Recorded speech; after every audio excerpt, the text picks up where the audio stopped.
I want to thank Damuany Carruthers because you have joined my show today to talk about a children's book that you are publishing about something very interesting to do with the moon. So can you tell us about it? Yeah, the book is called The Cheese Miner on the Moon. It's a space-themed children's adventure science fiction book about a cheese miner on the moon called Nash. And the basis of the book is he mines the cheese on the moon, sends it back down to Earth, where it's sold all around the world to different people by a company called Cheese Mining International. And the book follows his adventures from becoming a cheese miner, right through to discovering alien life. There's an underlying message that you kind of sort of want to spread out to kids. What is that? Yeah, it's a metaphor for climate change and the way that humanity consume every natural resource on this planet. It's kind of saying that, we can't do that without repercussions and without devastating our planet, which we live on. I do think, the current generation, because I said the Borises and the Jacob Rees-Moggs and Dominic Cummings, I think they're a lost cause when it comes to wanting to change the planet. I think it's particularly when you look at the way that someone like Greta Thunberg has been sort of vilified. I mean, she's a young woman who's very passionate, and I think that the sort of older generations, which includes me as well, as you say, like maybe because we didn't grow up with it, or we haven't sort of changed the way that we look at the world and consumerism. But young people, they still have an opportunity to do that, don't they? They do, and it's their planet. We're leaving the planet to them. It belongs to them when we all go, which we all will do at some point. And it would be nice if we could leave them something, beautiful and something intact. So who's this aimed for? What age group? It's aimed at 6 to 11-year-olds. So this is your first novel, though. How did you come up with this story and get it published? Because I think a lot of people have these great ideas, but they don't really know how to take them forward. It was difficult. The publishing side was quite hard. The writing it, I found quite easy. I came up with the idea whilst telling my friend's daughter, Scarlett, about the moon and how it was made out of cheese, and the cheese gets brought back down to Earth. And it was kind of at that moment the light bulb went off in my head, and I thought this will make a really good story.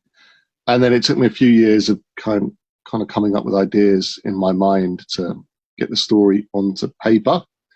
And I finally did it, and then went about the process of finding an illustrator, which I kind of got lucky with, and going about publishing it. And I found the hurdles to be with publishing, finding printers, finding formatters, different rules you have to follow. Those have been the challenges for me. But yeah, writing it I found quite easy. It's learning a whole new skill, isn't it? Dealing with the production side of literature. Yeah, I have a very weird approach. I won't go read up about something. I'll decide I want to do something and just go ahead and do it. And I'll make mistakes and I'll learn from that mistake and then try something else. It's very much trial and error with me. That's how I got into radio as well. It's been a few years and I'm still working it out. How could I, if I want to buy this book, particularly if I want to share it with the sort of young people, like I work in a school, where can I find it? So we have a website.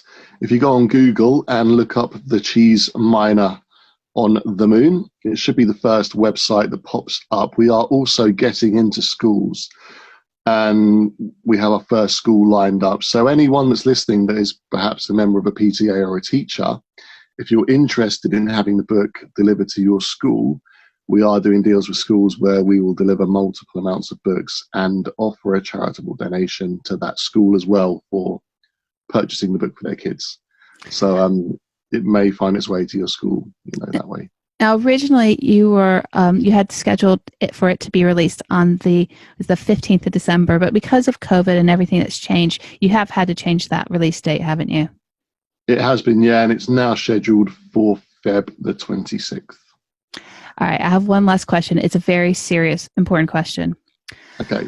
I'm a big fan of cheese, and I'm just wondering what does moon cheese taste like? 'Cause I had a Gouda today, and I'm thinking that might be sort of how I imagine the moon's cheese would taste like. It is like the Ooh, best brie you'll ever soft cheese, have in your life. unexpected. It's a very soft cheese, um, delicious, creamy, kind of melts your taste buds, melts in your mouth. It is the best cheese you will ever find. You will not get anything like it on earth. I'm a little bit confused because I think you're telling me now that I need to go to the moon and take off chunks of it and sell Or it you to my could, friends. could wait Is for that the the book point to of the come out book? and someone to buy it.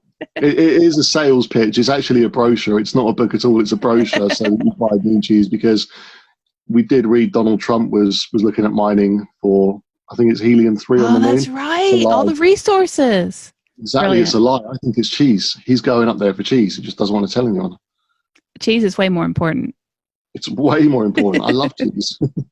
Well, I'm so excited about this, and I hope that when we get a bit closer to the release date, I can't wait to read this book. Thank you so much for being on the show, and keep us updated. Cheers. Thank you so much for having me. It's been a pleasure.